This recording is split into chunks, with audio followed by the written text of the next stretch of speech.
내 이름은 이진우다. 나는 감정적인 드라마를 좋아해 본 적이 없다. 감정은 족쇄나 다름없다고 아버지는 말씀하시곤 했다. 아버지는 이강혁 회장님으로 맨손으로 회사를 일으켜 철옹성으로 만드신 강인한 분이셨다. 아버지는 과묵했고 날카로웠다. 나는 그분이 가르쳐주신 모든 것을 조용히 그리고 철저하게 흡수했다. 속으로는 절대로 아버지처럼 되지 않겠다고 다짐하면서도 말이다. 10년 전 누군가 내게 운명을 믿느냐고 물었다면 아니라고 답했을 것이다. 하지만 지금 나는 전혀 예상치 못했던 폭풍 속으로 걸어 들어가고 있다. 그리고 어떤 뒤틀린 방식으로는 아버지가 이 모든 것을 예견하셨을지도 모른다고 거의 믿게 되었다. 나는 20살 초반의 고은아를 만났다. 그녀는 생기와 온기로 가득했고 나는 그녀의 곁에 선 남자라는 사실이 자랑스러웠다. 우리에게는 딸 하윤이가 태어났다. 나는 내가 생각하는 좋은 남편, 좋은 아버지가 되기 위해 가족에게 시간과 자원을 쏟아부었다. 아버지의 모습이 메아리처럼 내 안에 도사리고 있었음에도 불구하고 말이다. 25년의 결혼 생활. 참으로 긴 시간이다. 수많은 다툼과 화해 그리고 반복되는 일상. 나는 안정감이라는 것이 얼마나 순식간에 사라질 수 있는지, 그리고 모든 것이 거짓이었다는 사실을 깨달았을 때 환상이 얼마나 철저히 부서질 수 있는지 전혀 알지 못했다. 내가 소중하다고 믿었던 모든 것을 잃기까지 단 한 걸음 차이였을지도 모른다는 것을. 모든 일은 여느 때와 다름없는 평범한 날에 시작되었다. 8월 27일. 나는 그날을 똑똑히 기억한다. 공기는 뜨거웠고 태양은 도시를 무자비하게 내리쬐고 있었다. 하지만 사무실의 분위기는 그럭저럭 견딜만 했다. 나는 몇 건의 계약을 마무리하고 회의를 일찍 끝낸 뒤 은하를 놀라게 해주려고 집으로 향했다. 9월 1일은 우리의 25주년 결혼기념일이었다. 나는 근사한 곳으로 짧은 여행이라도 계획해볼까 생각하고 있었다. 내가 내 인생을 송두리째 파괴할 대립의 현장으로 들어서고 있다는 사실은 까맣게 몰랐다. 부엌으로 들어섰을 때 나는 그들을 보았다. 조리대 옆에 서 있는 은하와 식탁에 앉아있는 하윤이. 아직 아무 말도 하지 않았지만 마치 연설을 준비한 사람들처럼 보였다. 나는 서류 가방을 내려놓고 무심하게 인사를 건네며 무슨 일이냐고 물었다. 은하가 의자를 가리켰다. 진우 씨, 좀 앉아요. 그녀가 말했다. 하윤이의 눈이 우리 둘 사이를 오갔다. 거의 승리감에 찬 눈빛이었다. 아빠, 우리 얘기 좀 해요. 나는 식탁에 팔꿈치를 기댄 채 의자에 앉았다.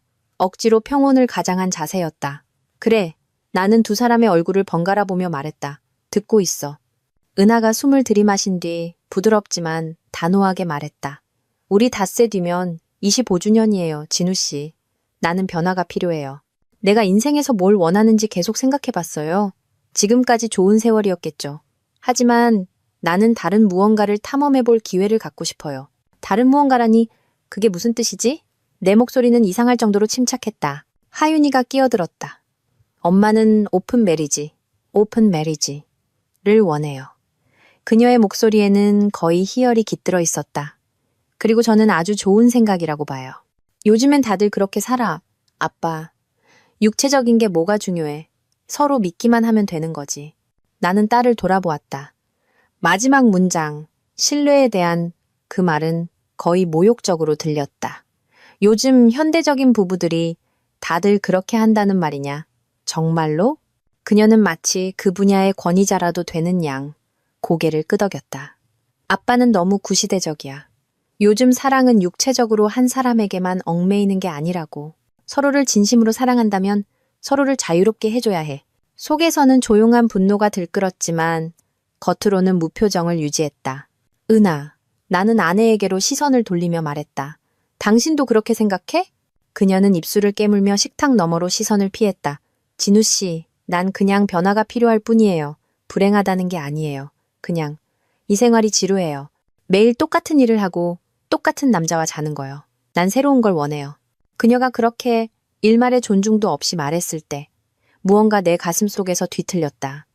벌떡 일어나 나가버리고 싶은 충동이 일었지만 나는 꼼짝 않고 앉아 있었다.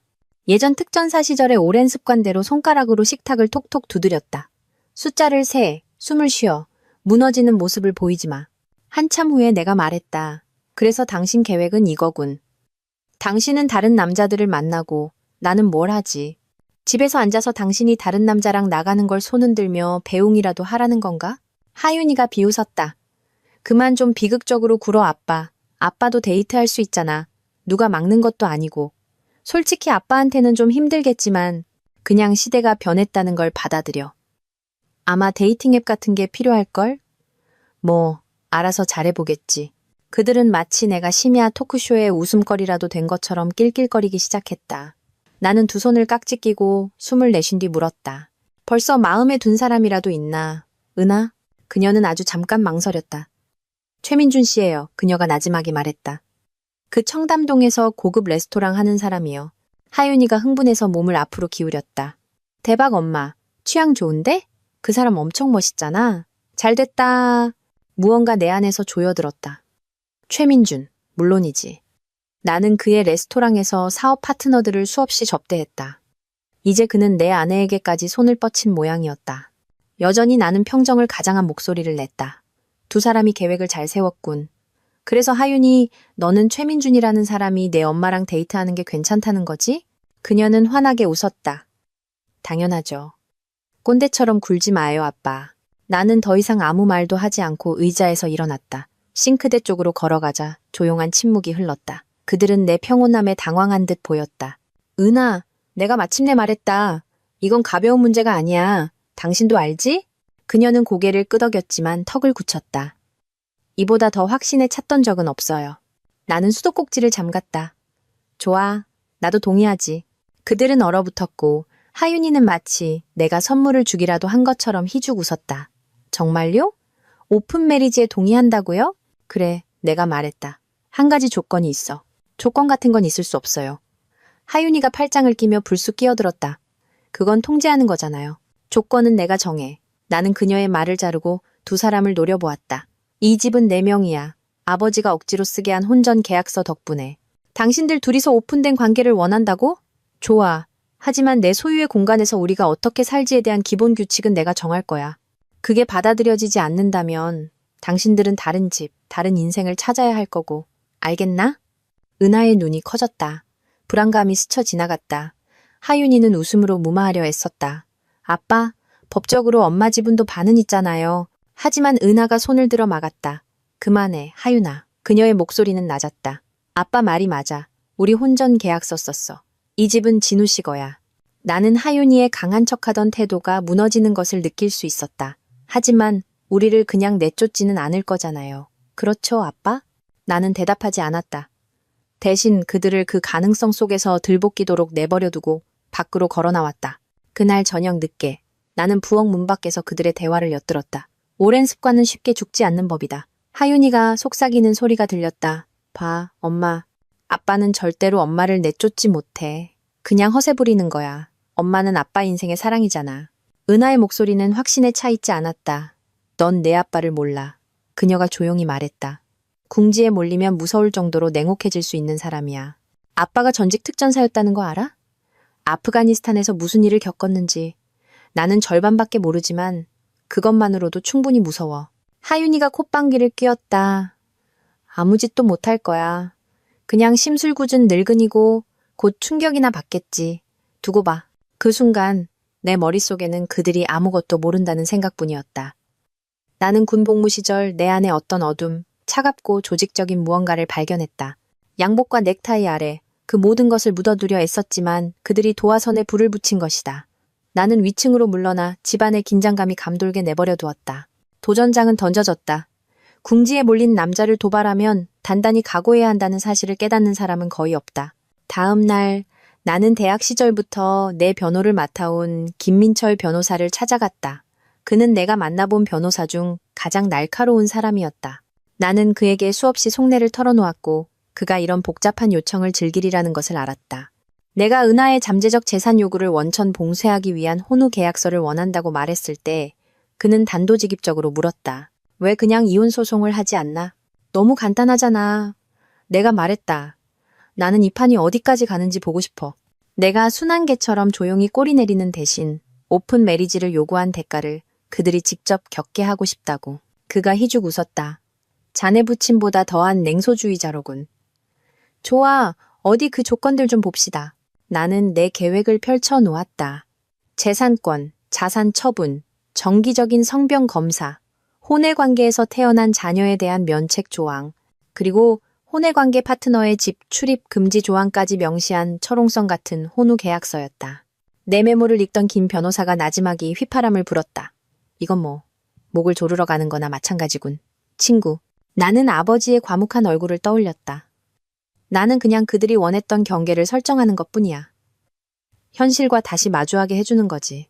이틀 후 우리는 김 변호사의 사무실에 모였다. 나, 은하, 하윤이, 그리고 은하가 새로 선임한 박서연이라는 키 크고 우아한 변호사까지. 박 변호사의 굳은 표정은 계약서를 한 장씩 넘길 때마다 더욱 심각해졌다. 마지막 부분에 이르자 그녀는 서류를 테이블 위로 탁소리 나게 내려놓았다. 이 계약서는 박 변호사가 차갑게 말을 시작했다. 이 오픈 메리지 계약이 유효한 동안 고은하 씨가 이혼을 청구할 경우 모든 위자료나 배우자, 부양비를 포기한다고 명시하고 있습니다. 집을 요구할 수도, 사업에 대한 지분을 요구할 수도 없으며 최민준 씨를 포함한 어떤 파트너도 혼인관계의 집에 데려오는 것이 금지됩니다. 은하가 얼굴을 굳게 찌푸렸다. 진우 씨, 그건 너무해요. 그녀가 나를 쳐다보며 말했다. 당신이 새로운 애인을 위해 나를 떠나는데 내가 왜 그 관계에 자금을 대줘야 하지? 나는 우리가 결혼 전에 합의했던 것을 지킬 뿐이야. 아버지의 혼전 계약서는 철저했지만 이건 오픈된 관계에 대한 부분을 명확히 하는 것뿐이고. 게다가 당신의 데이트 비용은 당신이 부담해. 가게 생활비 중 당신 몫은 내가 책임지지만 당신의 그 작은 과외 활동은 당신 돈으로 하라고. 하윤이가 날카롭게 끼어들었다. 엄마를 모욕하는 거잖아요. 아빠! 이건 역겨워요. 아니, 나는 하윤이를 똑바로 쳐다보며 말했다. 네 엄마는 자기가 원하는 걸 할 자유가 있어. 네가 직접 그랬잖아. 사랑은 돈 문제가 아니라고. 그러니 데이트 한두 번쯤은 감당할 수 있겠지. 그리고 최민준이라는 사람이 내 말대로 그렇게 잘 나가는 사람이라면 어차피 엄마가 돈 내게 놔두지도 않을 거고. 안 그래? 은하는 천천히 숨을 들이마신 뒤 억지로 평정을 되찾은 목소리로 말했다. 좋아요. 서명할게요. 박 변호사님, 그냥 마무리하죠. 박 변호사가 입술을 비틀었다. 이건 이례적이고 비양심적인 수준에 가깝습니다. 저는 괜찮아요. 은하가 나를 향해 턱을 치켜들며 고집을 부렸다. 나를 겁주려는 거겠지만 난 두렵지 않아요. 하윤이는 팔짱을 더 꽉 끼고 나를 노려보았다. 엄마, 정말 괜찮겠어? 은하가 고개를 끄덕였다. 괜찮아. 김 변호사가 서류를 앞으로 밀자 은하가 서명했다. 그녀는 마치 자신의 펜돌림이 반항의 행위라도 되는 것처럼 반항적인 눈빛으로 나를 쳐다보았다. 한편으로는 그녀의 대담함이 거의 존경스러웠지만 다른 한편으로는 그녀가 여기서 실질적인 우위를 차지할 수 있다고 생각하는 것이 얼마나 눈먼 짓인지 의아했다. 그 후 몇 주 동안 나는 자동 조종 모드로 살았다. 사무실에서는 평소처럼 일했다. 계약과 확장, 회의와 전화통화. 하지만 밖에서는 새로운 무언가, 일종의 분석적인 아기가 내 안에서 꿈틀거렸다. 은하는 시간을 낭비하지 않고 최민준과의 데이트를 잡았다. 하윤이는 그녀를 응원하며 나를 시대에 뒤떨어졌다고 불렀고 저녁 식사 자리에서는 아빠도 틴더 같은 거 해봐. 요즘엔 노인들도 짝을 만난다던데 라며 대놓고 조롱하기까지 했다. 나는 평정을 유지했다. 은하의 중요한 데이트 날이 다가왔다. 그래서 나는 의도적으로 나 자신의 정교한 움직임을 계획했다. 은하가 화려한 레스토랑의 주인인 최민준을 원한다면 아이러니하게도 나는 그의 딸인 최서아가 나와 함께할 의향이 있는지 알아볼 생각이었다. 그녀는 22살, 내 딸과 동갑이었지만 법적으로 성인이고 자신만의 삶이 있었다. 우리는 여러 행사에서 몇 번 이야기를 나눈 적이 있었다. 서아는 내가 누군지 정확히 알고 있었고 자기 아버지의 오만함을 싫어하는 듯했다. 그녀는 아버지에게 반항할 기회를 찾고 있는 것 같았다.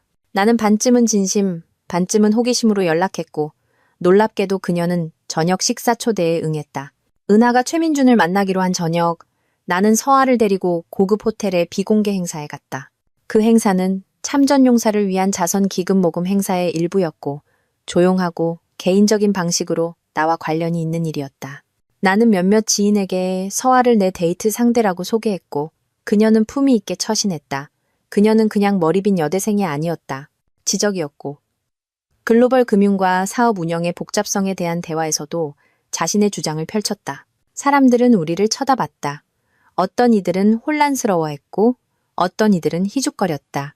하지만 나는 신경 쓰지 않았다. 중요한 것은 메시지였다. 은하와 하윤이가 내가 데이트 상대를 찾기에는 너무 구식이라고 생각한다면 나는 그게 틀렸다는 걸 증명하고 싶었다. 소문이 퍼지는 데는 오랜 시간이 걸리지 않았다. 다음 날 아침 내가 집에 돌아왔을 때 하윤이는 거실에서 머리끝까지 화가 나서 소리를 지르고 있었다. 최민준 딸이랑 데이트를 했다고? 그녀는 주먹을 꽉 쥔 채 소리쳤다. 제정신이야? 나는 재킷을 벗으며 그녀의 연극을 무시했다. 나는 동의한 성인을 자선 행사에 데려갔을 뿐이다. 나는 차분하게 말했다. 내 엄마는 최민준이랑 호텔에서 밤을 보냈지? 안 그래? 그녀는 자기가 원하는 대로 할 자유가 있고 나도 마찬가지야. 하윤이의 눈이 불타올랐다. 역겨워. 걔는 내 나이라고. 나는 딸을 마주 보았다. 네 엄마가 그럴 땐 나이는 숫자에 불과하고 내가 그러면 용납할 수 없다는 건가? 흥미로운 이중잣대로군. 그녀는 반박하고 싶었지만 아무 말도 나오지 않았다. 대신 그녀는 좌절감에 찬 한숨을 내쉬고는 발길을 돌려 어린 시절 자신의 방으로 들어가 버렸다. 은하는 그날 아침 그 일을 꺼내지 않았다. 얼굴은 창백했고 그녀의 태도에서 긴장감을 느낄 수 있었다. 그녀는 억지 미소를 지으며 갈등을 피하려는 듯 보리를 보러 나갔다. 다음의 큰 충돌은 어느 주말 거실에서 일어났다. 내가 안락의자에 앉아 최신 금융 보고서를 읽고 있을 때 눈이 충혈되고 분노에 찬 은하가 들어왔다. 하윤이가 방어적으로 팔짱을 낀 채 뒤따랐다. 은하가 내 앞에 섰다. 이 오픈 메리지 이제 그만둬요. 그녀가 쏘아붙였다. 이 게임은 이제 끝났어요. 당신은 나를 무시하고 있어. 최민준 딸이랑 데이트하면서 모두 앞에서 나를 모욕하고 있다고. 나는 그런 것까지 하려고 동의한 게 아니에요. 내 시선이 그녀의 눈으로 향했다. 당신이 오픈 메리지를 원했잖아, 은하. 이게 바로 오픈된 관계라는 거야. 그녀가 커피 테이블 위로 봉투 몇 개를 던졌다. 이제 끝이에요, 진우 씨. 내 딸이 이렇게 모욕당하는 걸 더는 못 보겠어요. 내 남편이 젊은 여자를 과시하는 것도 못 보겠다고요. 알겠어요? 이 어처구니 없는 짓은 이제 끝내요. 나는 하윤이가 격렬하게 고개를 끄덕이는 것을 보았다. 엄마 말이 맞아. 이건 절대 계획에 없던 일이야. 우리를 웃음거리로 만들고 있잖아. 나는 웃음을 참으려 애썼다. 계획? 내가 되물었다. 당신들이 멋대로 들어와서 바람 피우겠다고 말하면 나는 당신이 새 남자친구랑 즐기는 동안 당신들 유흥비를 대주는 편리한 ATM처럼 집에 머물 줄 알았나? 내가 반격하지 않을 거라고 생각했어? 이건 전쟁이 아니에요. 은하의 목소리는 분노와 절망이 섞여 흔들렸다. 적어도 전쟁이 되어서는 안 됐어요. 좋아요. 그냥 내가 실수했다고 하죠. 이제 최민준 씨는 원하지 않아요. 그냥 예전으로 돌아가고 싶어요. 우리 그럴 수 있을까요? 이 짓을 시도한 적 없던 것처럼 할 수 있냐고요? 아니. 나는 다리를 꼬며 간단히 말했다. 아무것도 닿지 않아. 은하의 눈이 혼란으로 흐려졌다. 그게 무슨 말이에요? 안 된다고 했잖아. 당신이 오픈 메리지를 원했고 우리에겐 이 관계가 우리 둘 다 닿기로 합의할 때까지 유효하다는 혼후 계약서가 있어. 그리고 난 동의하지 않아. 그러니 이 관계는 계속되는 거야. 그녀는 떨면서 서 있었다. 나를 벌주고 있는 거군요. 그녀의 목소리가 갈라졌다. 나는 어깨를 으쓱했다. 그걸 자초한 건 당신이야. 하윤이가 말했다.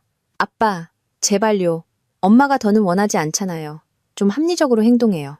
엄마를 사랑한 적이 한 번도 없었어요? 내 시선이 하윤이에게 향했다. 쓰리고 무거운 좌절감이 치밀어 올랐다. 사랑이 일방통행이라고 생각하나? 네. 엄마가 자기 애인이랑 나를 공개적으로 모욕하고 망신 주려 할 때 그녀의 사랑은 어디 있었지? 너희 둘 중 한 명이라도 내 감정을 고려해 본 적 있어? 그들은 대답하지 못한 채 쳐다보기만 했다. 나는 지갑을 집어들고 일어나 현관으로 걸어갔다. 나 나간다. 내가 말했다. 기다리지 마. 데이트가 있어. 은하의 얼굴이 무너져 내렸다. 하윤이는 모욕적인 말을 퍼붓고 싶어 하는 듯 입만 뻐끔거릴 뿐 아무 말도 하지 못했다. 나는 현관문이 쾅 닫히는 소리에 메아리가 내 퇴장을 마침표 찍도록 내버려둔 채 떠났다. 그 대립이 있고 이틀 후 하윤이가 다시 끼어들려고 했다. 그녀는 아침 식사 전에 복도에서 나를 가로막았다. 엄마가 매일 밤 울어요. 비참해하고 있다고요. 나는 부엌으로 향하며 차분하게 말했다. 자기 계획이 역효과를 내서 비참한 거겠지. 너는 엄마의 정신건강이 걱정되는 거냐? 아니면 그냥 그걸 지켜봐야 하는 게 짜증나는 거냐? 둘 다요. 하윤이가 내 앞을 가로막으며 당당하게 선언했다. 아빠, 그냥 최서아랑 그만 좀 만나요. 이 결혼을 닫고 싶으면 그렇게 행동하든가. 아니면 엄마랑 이혼하고 싶으면 그렇게 해요. 하지만 엄마를 이렇게 고문하지는 마요. 나는 그녀를 스쳐 지나가며 가슴속의 분노를 무시했다. 처음부터 내가 고문당하는 생각은 신경도 안 썼잖아. 안 그래? 아니면 네 아버지가 위험을 잃는 걸 보고 네 엄마를 응원하는 게 재미있었나? 그녀는 움찔했다. 그건 불공평해요. 그건 엄마의 권리를 위한 거였어요. 헛소리 집어치워. 내가 날카롭게 말했다. 네 시시한 일에 돈 대주는 건 이제 끝이야. 그나저나 네 차리스는 어떻게 됐지? 곧 계약 끝나지 않았나? 연장 비용은 누가 내지? 그녀는 갑작스러운 화제 전환에 당황한 듯 얼굴을 찌푸렸다. 아빠, 저 돈 없는 거 알잖아요. 그럼 네가 알아서 해결해. 내가 말했다. 내 앞으로 청구되는 비용은 이제 내가 안 내줄 거니까. 내 그 터무니없는 카드빚이랑 대학 등록금도 마찬가지야. 직업을 구하든가 다른 호구를 찾아봐. 최민준이나 내 엄마의 새 애인들이 자비로울지도 모르지. 누가 알아? 그녀의 얼굴이 창백해졌다. 진심이에요? 그냥 이렇게 저를 끊어버릴 수는 없어요. 저는 아빠 딸이라고요. 나는 조심스럽게 커피잔을 내려놓았다. 네가 네 엄마 편을 들었잖아. 괜찮아. 이제 그 결과와 함께 사는 거야. 그녀는 좌절감에 이를 악물었다. 저더러 빌게 만들 셈이에요? 일이나 해봐. 내가 차갑게 말했다. 그런 말 들어본 적 없어? 그녀는 눈물이 그렁그렁한 채 뛰쳐나가며 소리쳤다. 괴물이야. 그녀는 복도 아래로 사라졌다. 두 주가 더 기어갔다. 하윤이의 청구서는 쌓여갔다. 리스 한 차, 늘어나는 학자금 대출, 그리고 변변한 직업도 없었다. 그녀는 친구들에게 문자를 보내며 기적을 기다리며 하루하루를 보냈다. 아마 내가 결국 굴복할 거라고 예상했는지도 모른다. 시한폭탄은 어느 날 오후에 터졌다. 내가 퇴근해서 돌아오니 하윤이가 문 앞에 서 있었다. 분노에 찬 눈물이 얼굴을 얼룩지게 하고 있었다. 차를 압류당할 거라는 편지를 받았어요. 그녀가 내 얼굴에 종이 한 장을 들이밀며 씩씩거렸다. 이럴 순 없어요. 난 차가 필요하다고. 찌질이처럼 버스 타고 수업에 가거나 약속 장소에 나타날 순 없잖아요. 나는 한숨을 쉬고 그녀를 돌아 현관문을 열었다. 버스를 타는 게 자존심 상한다면 그건 네 문제야. 그녀는 나를 따라 안으로 들어오며 거칠게 손짓했다. 아빠는 항상 내 곁에 있어주겠다고. 대학 다니는 동안 돈 걱정은 안 해도 될 거라고 했잖아요. 정말 그 약속을 뒤집을 거예요? 나는 얼굴을 찌푸리며 그녀를 돌아보았다. 네 학비를 대주는 내 조건은 적어도 네가 나를 존중하는 것이었어. 대신 너와 네 엄마는 나를 모욕하려 했지. 그러니 그래. 나는 약속을 뒤집는 거야. 새로운 현실을 감당할 수 없다면 넌 떠나도 좋아. 이 빚들을 다 갚을 수가 없어요. 그녀가 소리쳤다. 제 통장에는 30만 원 정도밖에 없다고요. 나는 거실로 향했다. 내 문제가 아니야. 네 엄마 애인한테 물어봐. 최민준이 수표라도 한 장 끊어줄지 모르지. 아니면 네 엄마의 미래 잠자리 상대 중 한 명이라든가. 하윤이가 충격받은 숨을 내뱉었다. 잔인해요. 나는 그녀에게 차갑고 굳은 미소를 지어 보였다. 나는 그냥 네 논리를 따를 뿐이야. 사랑하는 딸아. 엄마는 자유롭고 너도 자유롭고 모두가 현대적이잖아. 안 그래? 그게 네가 원했던 거 아니었나? 그녀는 좌절감에 소파 팔걸이를 내리쳤다. 왜 이렇게 못되게 구는 거예요? 그래, 말해봐. 새로운 목소리가 들렸다. 복도에서 나온 은하였다. 그녀의 표정은 위태로워 보였다. 그녀는 팔짱을 낀 채 하윤이를, 그리고 나를 쳐다보았다. 왜, 우리 둘 다 이렇게 벌 주는 거예요? 나는 아내를 돌아보았다. 나는 아무도 벌 주지 않아. 단지 불충에 대해 보상하지 않을 뿐이지. 은하의 시선이 거의 울음을 터뜨릴 지경인 하윤이에게로 향했다.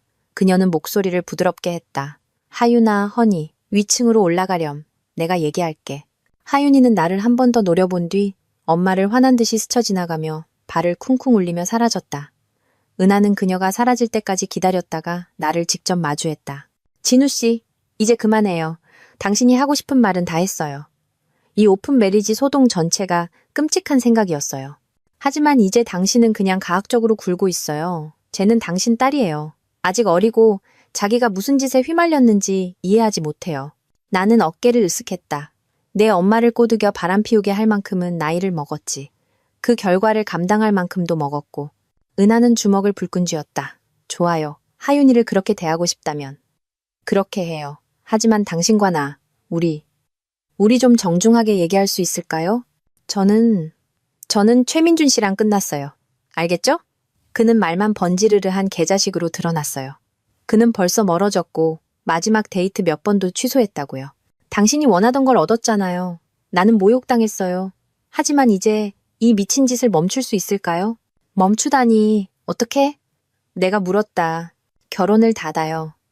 우리 예전으로 돌아가려고 노력하든가, 아니면 적어도 이런 무작위 데이트나 멍청한 드라마 없이 새로운 일상을 찾아봐요. 뭐든지 서명할게요. 내 턱이 굳어졌다. 2주 전에도 당신은 똑같은 요청을 했었지. 나는 안 된다고 했고. 그런데 왜 뭔가 바뀌었다고 생각하는 거지?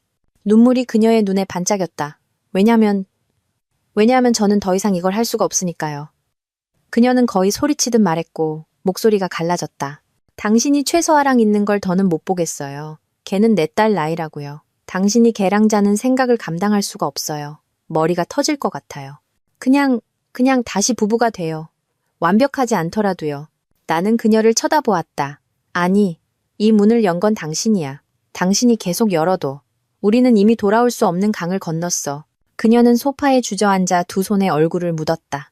당신 정말 증오스러워졌어. 그녀가 속삭였다. 내가 결혼했던 남자는 어디 간 거죠? 그 남자는 당신이 오픈 메리지를 요구한 날 죽었어. 나는 동정심 없는 목소리로 말하고는 자리를 떴다.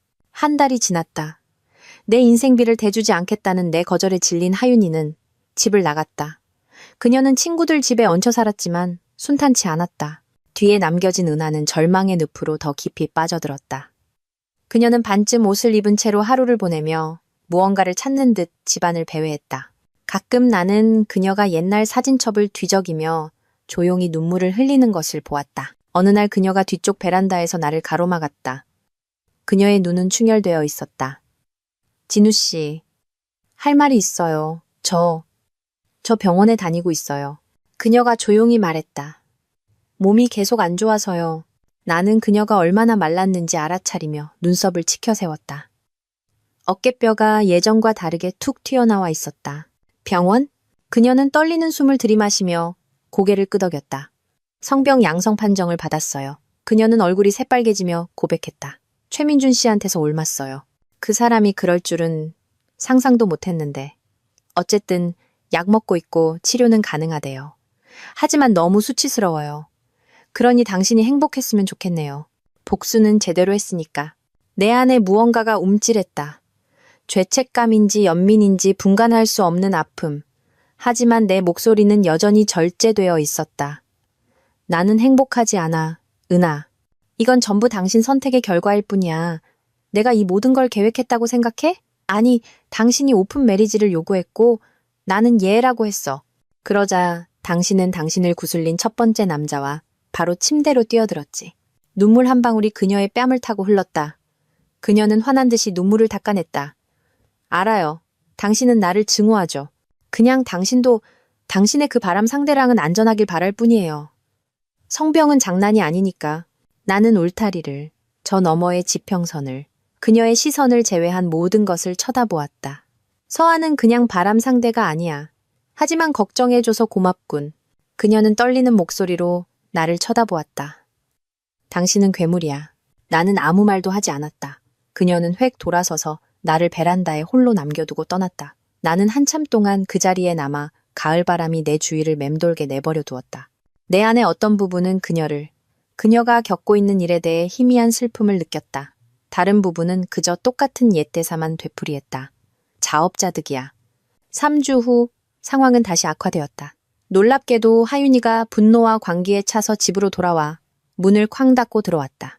내가 부엌에서 이메일을 읽고 있을 때 그녀가 발을 구르며 들어왔다. 대출금이 연체됐어요. 그녀의 목소리는 분노로 떨렸다. 갚을 수가 없다고요. 아빠가 갚아줘야 해요. 나는 시선을 휴대폰에 고정한 채 말했다. 나는 아무것도 할 필요 없어. 나는 더 이상 내 개인 금고가 아니라고 말했잖아. 그녀의 눈이 방 안을 훑었다. 엄마는 돈이 없어서 도와줄 수가 없어요. 자기 생활비 내기에도 벅차다고요. 그 개자식 최민주는 자취를 감췄고 엄마는 그 사람한테 도와달라고 할 수도 없어요. 저는 어디에 기댈 수 있는 거죠? 나는 휴대폰을 내려놓고 그녀의 눈을 마주했다. 너는 이제 성인이야. 알아서 해결해. 그녀가 으르렁거렸다. 자기 딸이 빚에 짓눌리게 내버려 두겠다고요? 그냥 원한을 품고 있다는 이유만으로 내 신용, 내 미래를 망치겠다고요? 아니, 내가 말했다. 네 신용을 망친 건 너야. 네 엄마 편을 들고 나를 무슨 유물처럼 조롱했던 것도 너고. 뭐 이제 그 유물은 네 생활 방식을 후원하고 싶지 않은가 보지. 그녀는 마치 물리적으로 덤벼들고 싶다는 듯이 나를 향해 돌진했지만 나는 긴장하며 방어할 준비를 했다. 나를 밀어붙이지 마. 내 목소리는 조용했다. 나는 너에게 매우 인내심을 보여줬어. 원한다면 네 엄마 애인한테 가서 구제금융을 요청하든가 아니면 네가 지금까지 해온 신용만 하는 노력 말고 다른 직업을 찾아. 친구들이 대출을 안 해준다면 그것도 내 문제는 아니고. 좋아요. 그녀가 뱉어냈다. 아빠가 늙어서 누군가 돌봐줄 사람이 필요할 때 제가 이걸 기억할게요. 제가 손가락 하나 까딱할 거라고 기대하지 마세요. 나는 눈썹을 치켜 세웠다. 걱정 안 해. 나는 내 노후를 책임질 능력이 충분하니까. 그녀는 가슴을 헐떡이며 쳐다보다가 획 돌아서 달아났다. 복도를 따라 울려 퍼지는 그녀의 분노에 찬 발소리를 들었다. 약 5분 후 현관문이 쾅 닫히는 소리가 들렸다. 그녀는 다시 떠났고 나는 조용한 집에 남겨졌다.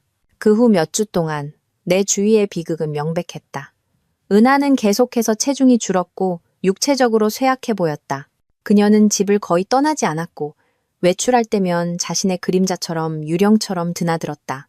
가끔 그녀는 우리 얘기 좀 할 수 있을까라거나 진우 씨, 제발 제가 저녁 차릴 테니 모든 걸 의논해요와 같은 작은 간청을 하곤 했다. 나는 결코 굴복하지 않았다. 내 관심은 서아에게로 옮겨갔다. 원래 그녀와의 관계는 반항의 행위였지만 어느 순간 진정한 애정이 형성되었다. 그녀는 패션 모델로서 포트폴리오를 쌓는데 열중하는 야심찬 여성이었다. 우리는 우리의 관계가 얼마나 뒤틀렸는지에 대해 함께 웃었다.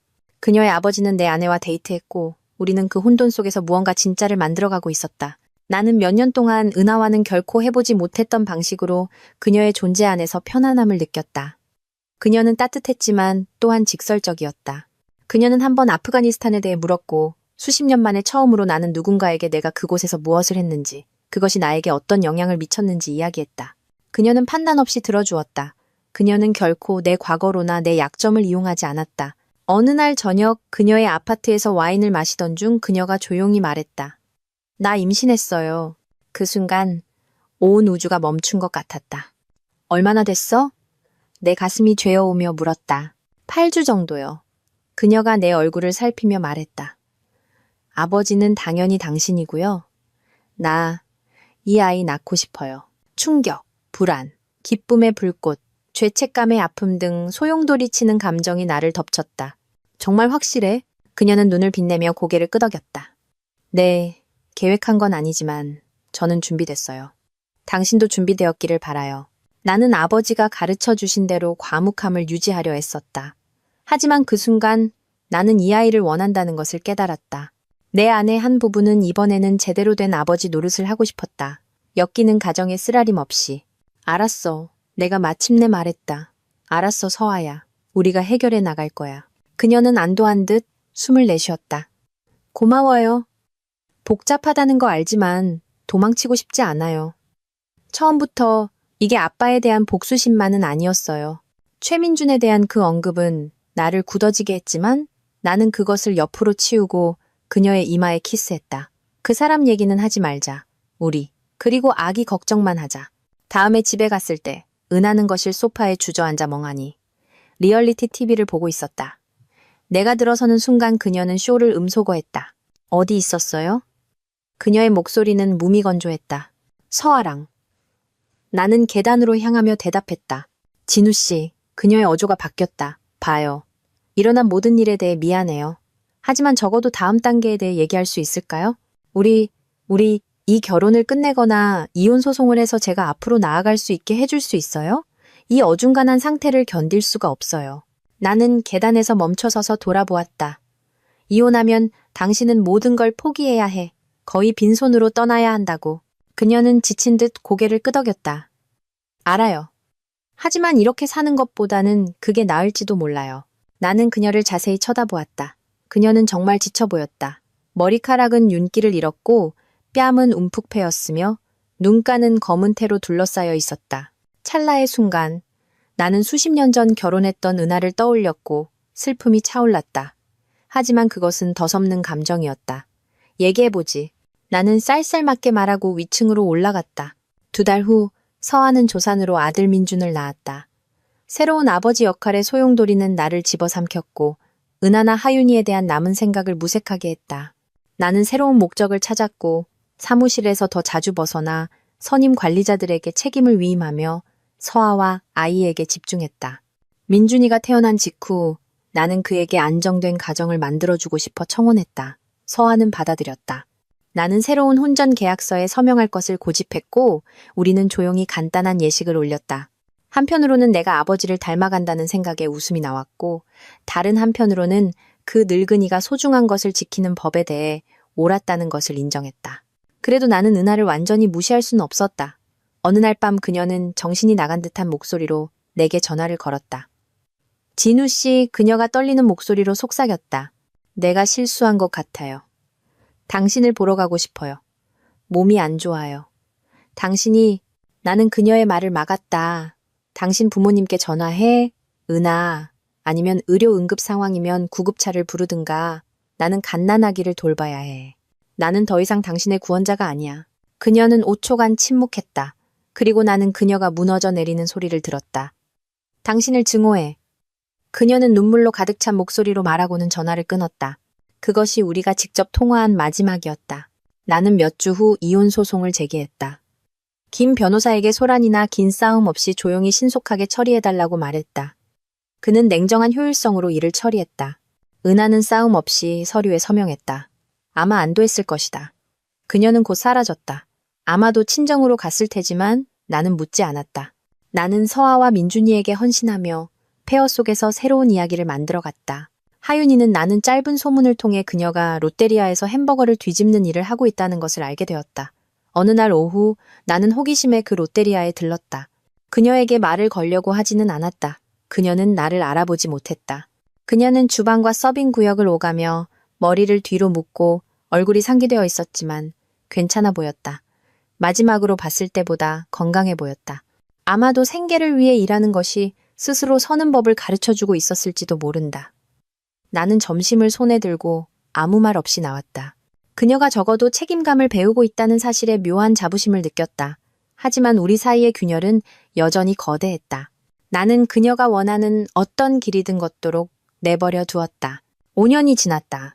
민준이는 집안을 뛰어다니는 명랑한 아이였고 서아와 나는 안정된 삶을 살았다. 나는 은하나 하윤이에게 연락하려 하지 않았다. 내 안의 어떤 부분은 매듭을 짓고 싶었지만 다른 부분은 새로운 현실에 너무 깊이 빠져 있어 옛 후회를 곱씹을 여유가 없었다.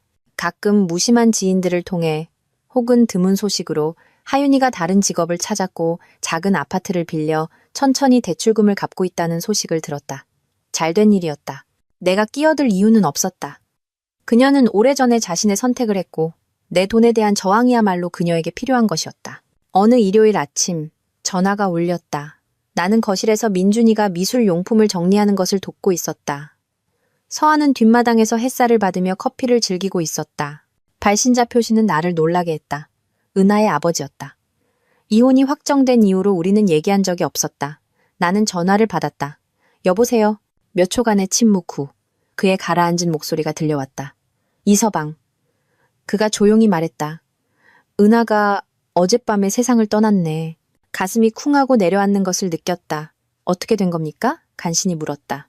우리와 함께 살고 있었는데 건강이 계속 나빠졌었어. 최민준이라는 그 남자에게서 옮은 성병의 합병증이 완전히 낫지 않았던 모양이야. 몇 달 동안 병원을 들락날락했지. 어젯밤에는 그는 말을 잇지 못하고 목이 메었다. 깨어나지 못했어. 나는 전화를 꽉 쥔 채 서 있었다. 목이 맸다. 삼가 조의를 표합니다. 마침내 내가 말했다. 너무나도 최종적인 일 앞에서 너무나도 작은 말이었다. 괜찮으십니까? 그는 잠시 멈췄다가 숨을 내쉬었다. 어떻게든 버텨야지. 그냥 자네는 알아야 할 것 같아서 전화했네. 그는 나를 볼 수 없었지만 나는 고개를 끄덕였다. 알려주셔서 감사합니다. 그는 더 이상 아무 말도 하지 않았다. 지친 한숨, 그리고 전화가 끊기는 소리가 들렸다.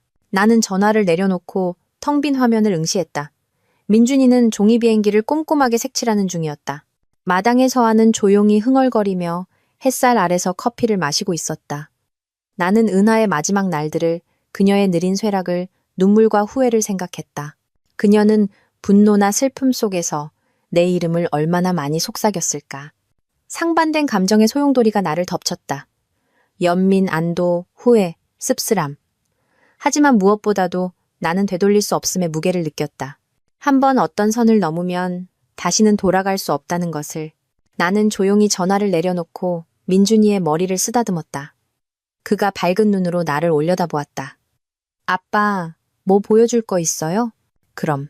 나는 억지 미소를 지으며 말했다. 보여주렴.